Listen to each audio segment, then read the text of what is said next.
Talk about the spirit of Satan working in the earth. Read. Only he who now letteth will let. So the Most High is letting Satan operate for a certain amount of time. Read. Until he be taken out of the way. Until the Most High take him out of the way. So when we fell and lost our dominion, the power was given to Satan, and the Most High gave him a certain amount of time in which he could operate in the earth. In this time, Satan will be putting on trial the image of the Most High, or the Most High's creation. So Satan is at war with us. It's not the Most High at war with us. The things we blame on the Most High is not the Most High. We just blame him because we figured since he's the guy that the power that's controlling everything, what's ever happening to me, he's allowing to happen to me. Not understanding there's an adversary working independent. Now the Most High can give this spirit like he did Job. He can give this spirit a limit on what he can do against any of us. Like Satan can operate and do what he do, but the Most High can limit what he does. You understand? So he can't go as far as the Most High will let him, or as far as the more we let him in, or whatever the case is, then he becomes our ruler and operates again. He operates against us, but we'll readily let him in. And that's a difference. There's a difference between the old societies and in this society, because it's easier for him to get in, because it's just part of culture now to be in league with Satan. So why the Most High just won't, like you say, like make everything right? The Most High is bound by his word. So because Adam fell, there's a period of time in which he would make man, but you have to go through this process while Satan is in charge. And then the Most High would have to send his son at a certain point that would undo the curse, that would one day make us what Adam was meant to be from the beginning, before he sinned. You understand? But that takes time. Satan is still operating in between that time. So our only hedge or protection is to try to cleave to the Most High to get power against this serpent, and not yield our spirit. You know, we're going to fall sometimes, things happen, mistakes, whatever the case is. But we have to be conscious of things and get things right, because it's time. But first, we have to understand what God is we serving. Is we serving Satan, or are we serving the Most High? You understand? And then you just read the Bible, look at the laws in the Bible, and compare yourself to the laws. All right, but it's not a magic bullet. Some people use that as not you, but I see atheists out there and say, well, that's why I don't believe in God, because if this God exists, why can't he just snap his fingers and makes things better? Where is this God's will being done in the earth? His will is being done. Job 9:24 tell us the earth is given into the hand of the wicked. So Satan have his time to operate. And since Christ was crucified, Satan is really coming down knowing that he have a short time. So it's even worse now, because he knows time is ticking down on him. You understand? We're at the end of this whole fight, this whole battle for souls. Now Satan knows he's going to lose this. But his quest is to take as many souls that love the Most High with him. So we have to come to a realization and say, well, if I know that this guy is fighting a no-winning battle, I'm not going out with him. You understand? So you have to come to a point and say, well, I'm not going that way. And you go with the Most High, you pray with the Most High, you start from the beginning and just start learning and get to know the Most High, because the Most High loves us more than we love ourselves. And that's just the truth. We don't even know how to love ourselves, to tell you the truth. The Most High can love us more than we can ever think. You understand? Because none of us are worthy of this kingdom. He's going to give it to us anyway, because he promised it. You understand? All of our righteousness together, no matter what we try to do, whether or not it's right, or try to think our righteousness is high and all that, All of our righteousness, I don't care what we do, is filthy rags. It's nothing with the Most High. Because all of us are worthy, everything we've done, it's worthy of death. And that's with all of us. Therefore, the people in church or whatever the case, just because someone have a Bible, you don't have to feel that you're so alienated from them because they're reading the Bible or they're so different than you. The only difference between certain people and the people in church is the people that are out there are doing it and they're not trying to mask it. How do you know which Bible is right? There's so many. I mean, sometimes I have different friends who tell me like certain things and they make sense, and then you're like, but then all of this makes sense. So does that make sense? That is a good question. So there's many Bibles. How do we know that the Bible we're reading is the Bible? Well, that is a good question. And see, and that's why we have an academy which actually teach you the origin of the book itself. Therefore, you don't have to ask certain questions because you have that foundation to know what was the Bible before it was English, what was the translations, how was it translated, and what Bible should we read today. Common sense for those that are scholars who have dealt with the Bible on the scholarly level. And it's a shame that the whole earth wasn't able to look at the Bible on a scholarly level. I think that's part of the deception. You should know how the Bible was compiled. But you feel that's too high grade for you. That's something that a preacher or someone that wants to be a part of the church, something they should know. And we wouldn't be more further than the truth by thinking that. In order for you to believe the Bible, you must know how it was compiled. The reason we know the King James Version Bible is the Bible is because it's the only book on earth that we have today that closely correlates from the Hebrew and the Greek translations. The newer Bibles are a translation from the King James translation. So if you see New International Version, New King James Version, listen, why would I need a New King James Version? Why would I need a New International Version? It's utterly ridiculous. So why don't I go to the book that they're making translations out of a translation? Why don't I go back to the true book that they're using? What book was that? The King James 1611. Any other book, any other Bible besides the King James, huh? How do you know that wasn't changed as well? Changed from what? It was translated. Yeah, like that during translation people could change things. Yeah. But what can they change? Like here, I'm going to give you an example. In Acts the 12th chapter in the 4th verse, right?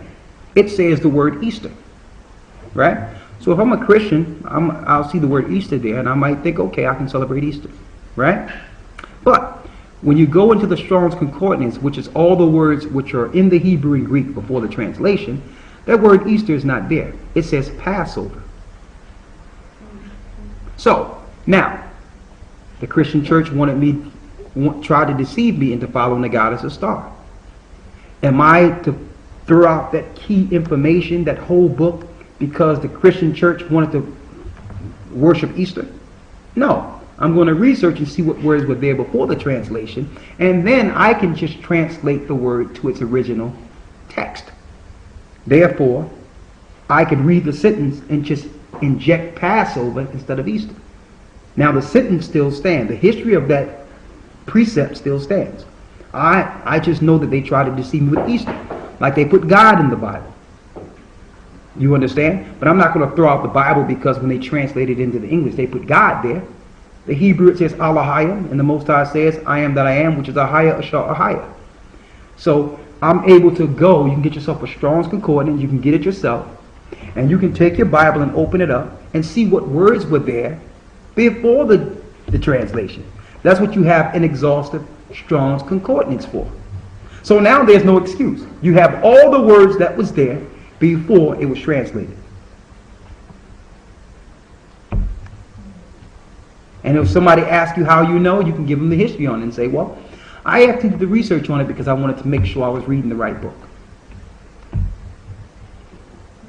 Now I'm going to tell you, here's the problem. The people that have all these questions don't read the Bible at all.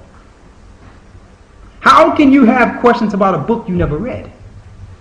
And see, that's why is it that you can go to school and they'll throw any book in front of you? They'll make you pay for your books too.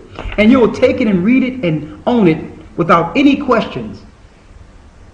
And you don't ask who wrote it. You don't ask whether or not it was translated. You don't ask whether or not it's valid. But you learn it because the authorities gave it to you. So and those are the books you should be questioning. The Bible stands. It's the most publicized, and it's the most sought after, and it's sold more copies than any other book in literature history. I guess most people don't read it because they don't know which one to read, if that makes sense. But obviously, I've never followed religion ever or anything, so I So believe that there's a God somewhere, but like that's it. And So, were your parents raised Christian? no, Pagans? like I'm Indian, but like I don't follow anything. I'm saying, were they pagans? What? No, nothing. Just nothing. Yeah. All right. Well, I tell you, the Bible stands. And I can tell you this. I couldn't question the Bible if I wanted to. I'm sorry I wasn't able to go into it tonight. I think I'll go into it tomorrow for the Sabbath. Man, do you know that the Bible in the Apocrypha is going in chronological order with exactly what's going over in the Middle East right now? Even in the next country, I know the next country they are about to attack. What king going to do what? You understand? I know they're going to overtake Syria. And I know that Iran is going to waste a part of Assyria. So now that lets me know what part. And now I look on the news, they're going into Pakistan, and now they're going to start a coup or starting what you call a rebellion in Syria. Now Syria is in league with Iran. And Iran was using that as a window to fight Israel. But somehow Israel and America are going to impact a part of Assyria, which is Syria, to the point where they're going to infiltrate Syria to go against Iran. And Iran is going to waste a part of Assyria before they bomb America. It's in chronological order. Thousands of years in the Apocrypha before. And I just found this out tonight. I just found it in this book tonight. In chronological order, what the U.S. and Great Britain is going to do next. Where else can you get this information? Maybe they wrote it on purpose and then they were going to do it. See, but here's the problem. You know what? Maybe they wrote it on purpose, but here's the issue, sister. They didn't write it. The Hebrews wrote it. We wrote it. That's number one. Number two, sister, think about this. This was translated out of the Septuagint. And we're talking about what? Probably about 25 years before Christ?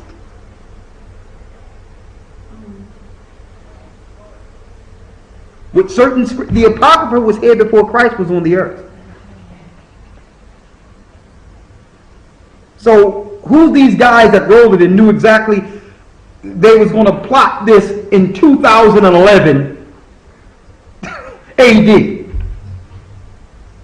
That's impossible. Somebody here knew something. These were the prophets, sister, and they wrote it down and they penned what the Holy Spirit gave them. So why can't people change it? Like they're reading what's going to happen, so all the people in that country can read that and change it. Listen, the reason people can't change it because their life are attached to something within this world. Like for instance, the greed of the people who are ruling this world, they're being ruled by greed, and that is dictating their pattern. A lot of them don't even understand that they are a part of living prophecy. They're just following their greed. Then you have those who know better, but feel under the Luciferian doctrine that if they help Satan get back to the throne, that Satan is going to give them immortality. That's what's promised in Luciferian doctrine. So you have elites like your Queen of England, your popes, and all these others, they believe Satan is going to win. You know how you said magic exists, yeah? Yeah, magic does exist. It's satanic. So why can't they use magic for good stuff and everyone can do some magic? There's no such thing as good magic. And not only that, you have to realize, again, you can only serve two masters. You got Satan or the Most High. That's it. There's no in between. All the magic you see here today is satanic. And it's natural now. You ever play with a Ouija board? No? Good. You're scared of it. That's good. You ever deal with any level of witchcraft whatsoever? Good. Well, you're smart enough not to do that. Okay. That's good. Astrology, any type of astrology or any type of tarot cards or nothing like that? That's good. Zodiac, you don't deal with the zodiac signs? No, I mean, like, you read it for fun, like it's awesome because it's always on the newspaper, but I don't believe it. You read it for fun? Yeah, it's just my page, so I don't know, it's just like, oh, it didn't happen. Okay, it's satanic. Oh, really? Yeah. Yeah. So what do you mean, like, if you read it, it will happen? Like, You put your faith in it. So, believe it or not, and the fallen angels taught this, that there are certain attributes that go under where you were born. But mankind was not supposed to understand that. Because they'll start dictating their life off of the flesh. And when you was born according to the flesh, when you can actually circumvent the astrology and circumvent that pattern by taking on Christ. You can actually change everything, your whole path, by taking on the Most High. But by staking claim to your astrology, you are actually following the person that you were born in the flesh. You understand? And that person ain't going to make it. And that's for all of us. Yes? How are clairvoyant and demonic if they interact with like the angels and their spirits? And some of them are actually... What you say? Some of them, like, say they connect, they read the Bible and they themselves believe in God. Who's that? Clairvoyant, psychic. Psychics are Satanists. Let me show you something. You have a Bible with you? No. Somebody open up a Bible. So these are people that can talk to dead people? Yeah, some of them say they interact with the angels. Okay, I'm going to show you something. You know. Okay. All right. All right. They interact with angels. All right.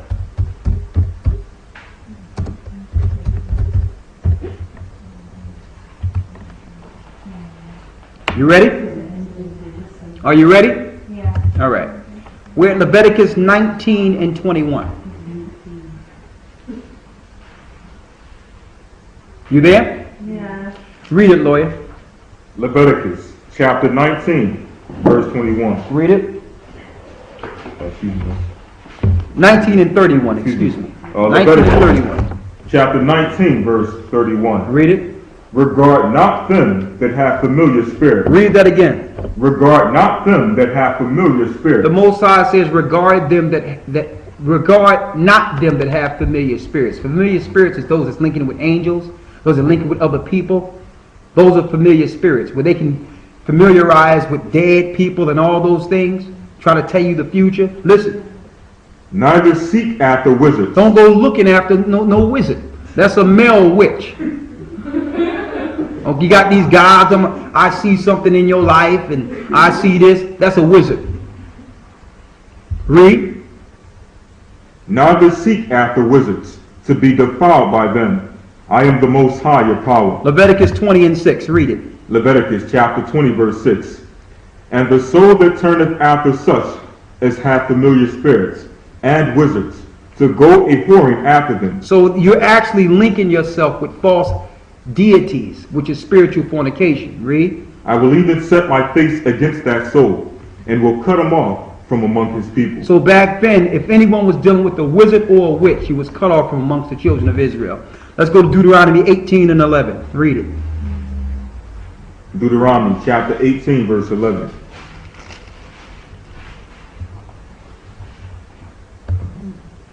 Deuteronomy 18 and 11. Now, yeah, you could start at the 10th verse. Deuteronomy chapter 18, verse 10. There shall not be found among you anyone that maketh his son or his daughter to pass through the fire. When it says pass through the fire, we were giving up our children at a young age to Moloch or Satan or to Baal. And you have people who actually do that today. A lot of people don't know this. When they Christian their child, that's giving their son to Moloch. Or your daughter. Yeah, when you take your babies when they're born and get them Christianed, that's turning your child over to Moloch. What's Moloch? Moloch was a deity, a Babylonian satanic deity, and it's Satan, another name for Satan. Yes. So like, you believe in like prophets? Because you know that when you go to church and they prophesy. I do believe. Listen. Yeah. I do believe in prophets. We're reading them right now in Isaiah, Jeremiah, Not Zechariah. ones that like the Listen. callings of prophets. Nah. No.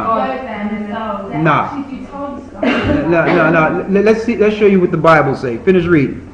Verse 10. There should not be found among you anyone that maketh his son or his daughter to pass through the fire, or that useth divination, or an observer of times. That means someone's trying to tell you about the times, and as far as letting you know what's going to happen in your future. Read. Or an enchanter, or a witch. Or a what? Or a witch. Read. And they all over England. Read. Or a charmer. Go ahead. Or a consulter with familiar spirits. This is someone that's talking to something. It's telling you, listen, I'm talking to something. And I'm going to give you some information from this spirit I'm talking to. Read. Or a wizard. Or a what? Or a wizard. Or a wizard. It's a male one of them. Read Exodus 22 and 18, last one. Exodus chapter 22, verse 18. Read it.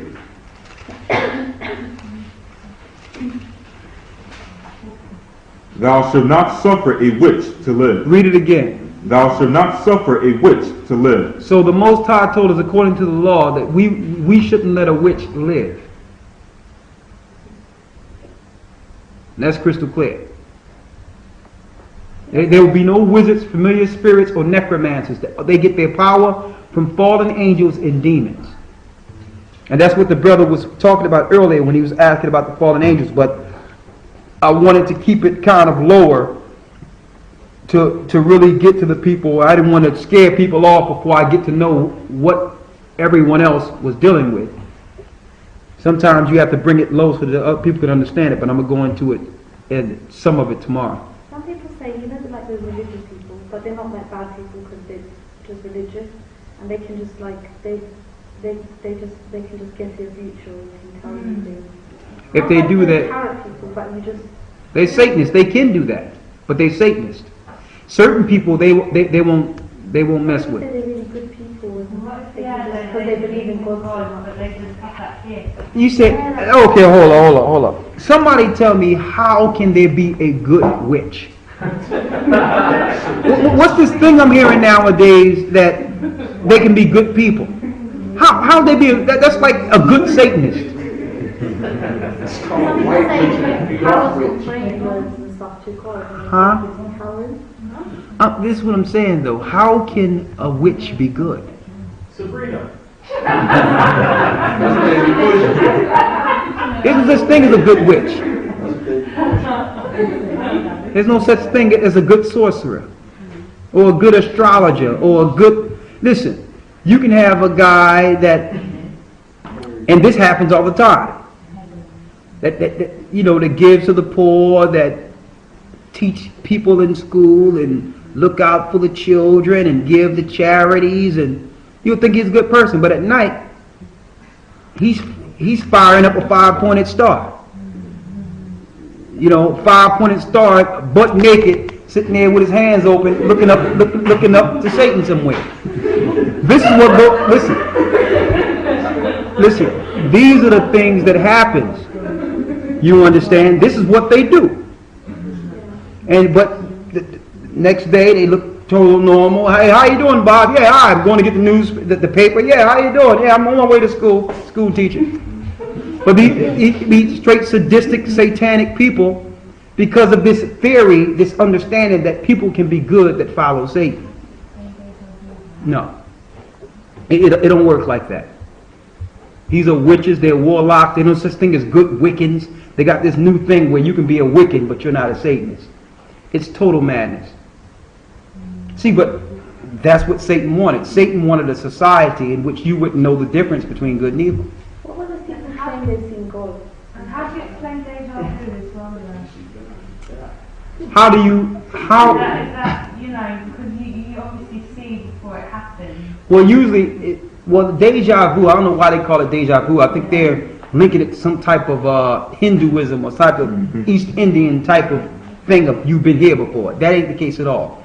Usually deja vu is something you've seen in a dream that was futuristic. And you find yourself doing it. And like I did it before, but it's something you actually did while you were asleep. The Most High showed you some part of your future. That's all that is. And it tell you that at night, when sleep fall on a man, the Most High sealeth their instructions. So the Most High sometimes give us things while we're asleep.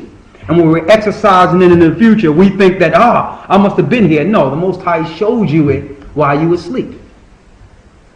Okay? So it's not that you were here in another life and all that madness people be talking about. All right? Okay, we got to break down, but I'll take 1 or 2 more questions and we'll be done. Yes? Do the Nephilim spirits pick who they appear to, or sort of drift around? The Nephilim spirits, do they pick? No, they don't usually pick. You have these sorcerers and these witches and demons, these demon worshippers, who welcome them. They do certain rituals in which they'll appear before them. That's why they have these so-called fairy tales, the witch upon a star, a shooting star, a falling star. They have rituals that actually welcome these fallen angels and spirits. They have books in which they know certain spells and all that, so that they can actually entrap a spirit to work with them or work for them. That's why I asked the person, do you got a Ouija board in your house? That's one way they utilize or come into your space.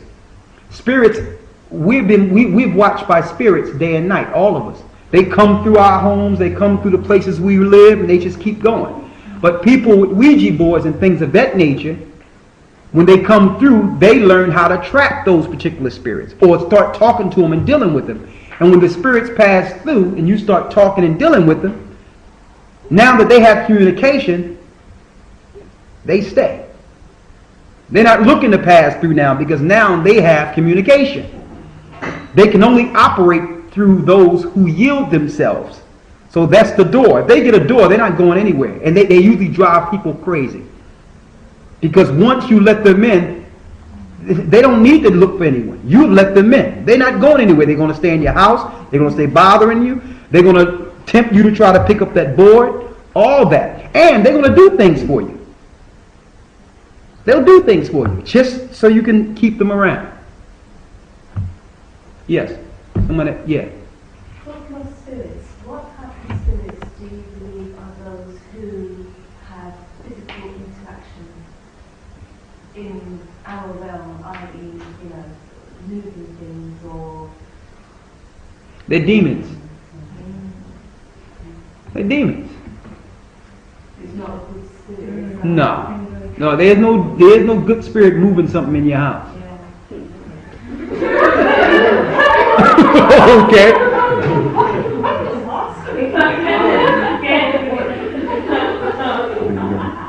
Yes, sir.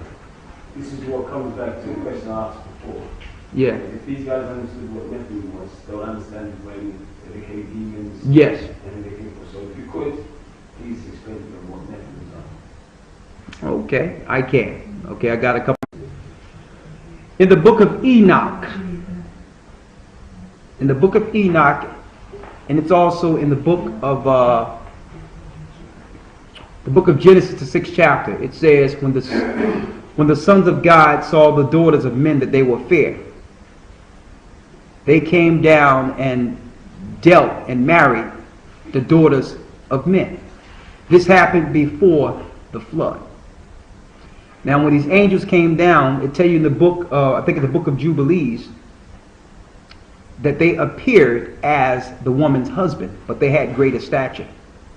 And they came and slept with the women, and they bare children. And it tell you in Genesis 6 that there were giants in the land in those days, in the earth in those days.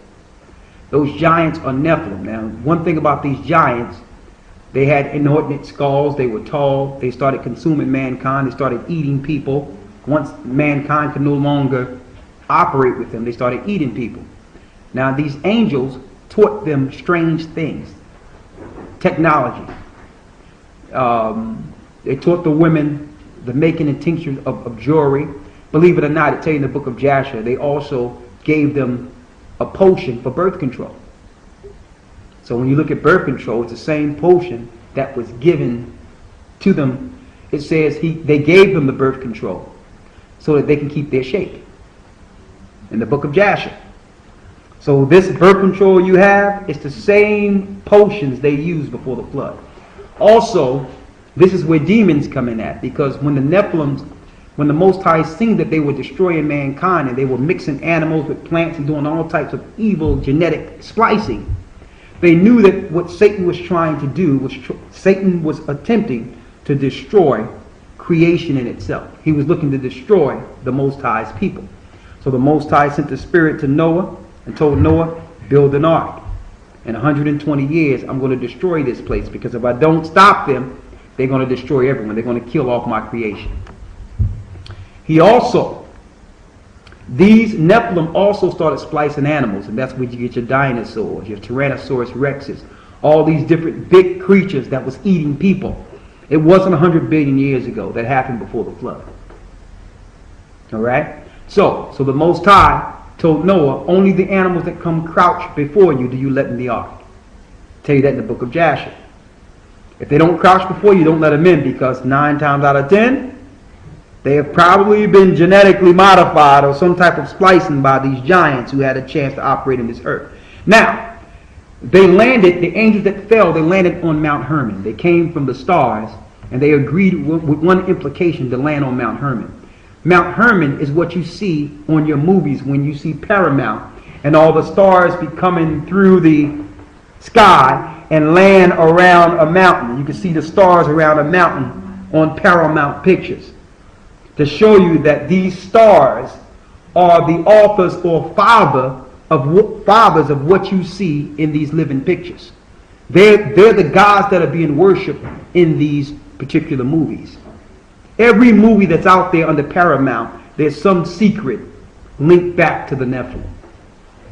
Now, another thing is, because there were so many of them, the Most High chose to destroy them. But before he destroyed them, he wanted to judge their fathers, who made an agreement, because they was not supposed to deal with the women. They were supposed to watch and minister to the people and report to the Most High. The stars are angels. They're not no fire. Every star you see in the sky are watchers. That's what they do. And these came down and made themselves in a form of man, and came and dealt with women and brought evil in the earth. Made dinosaurs and did all types of evil things. So the Most High told Azazel, I will ascribe the sin to you. And it tell you that his punishment would be, he would be hid in the desert Dudael until the day of judgment. And that's why the Great Pyramid was built. It was the only Great Pyramid, it's the only pyramid that wasn't built by man. It was built by angels, the Great Pyramid of Giza. Azazel is at the bottom of the Great Pyramid Giza. I've seen the Great Pyramid Giza. The same distance at its apex, at the bottom, there's a rock slid in place. That's where Azazel, the fallen angel, is. Okay? Now, you see all these motion pictures about releasing the spirit and all that. They cannot release Azazel. All right? Now, for the children, this is where demons come in at. He says, because there's no place for your children, because the Most High didn't make that area that will preserve the earth for these particular beings. He said, because there's no heavenly realm for them and there's no place in earth for them, I'm going to have your children fight each other in war. That's your demigods, or what you would call the clash of the titans that you have in mythology, where the titans started fighting each other off for any political purposes or whatever the case is. That's all the gods you see in Greek mythology today. They end up fighting each other off and killing each other off. And he said, listen, and what will proceed from them is evil spirits, because they came from the women and the fallen angels. He says, these spirits will go throughout the earth, attack, do battle. They'll hunger and thirst, but yet not be filled. Okay? So what these spirits do, he says, and they will go into man to attack man, because they proceeded from the angels and the women. So that's where demons came from. And what they do is they use our bodies to satisfy their appetites. You see somebody eat too much or drink too much, they got a spirit. That's the point of fasting. By fasting, a spirit cannot stay in your vessel because they love to eat and drink. So by abstaining from food and drink for a time, the spirits cannot stay. That's the point in fasting. Okay? And that's how demons came on the earth. And they're still here until the day of judgment. And one came to Christ and asked Christ, have you come to destroy me or come to judge us before my time? And he cast the spirit out and cast it into some swine to show you that they can also go into animals. So sometimes they be in cats and different animals just watching us, waiting for us to do something so that they can get in us. And that's how they operate. And when they're in us, they can cause sicknesses, they can do all types of things. It was better, you were better off asleep, right? You were better off not even knowing, right? She's shaking her head, yeah. But that's what it is.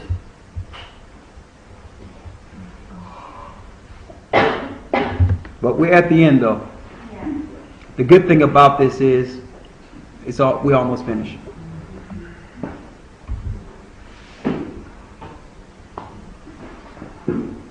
Any more questions? You scared? Yeah. For what? Follow the Most High.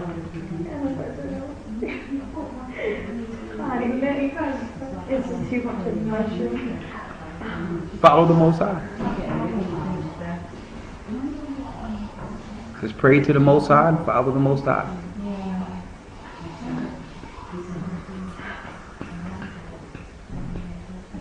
Why would you be scared? I mean, the Most High love you. Right? Most High love you.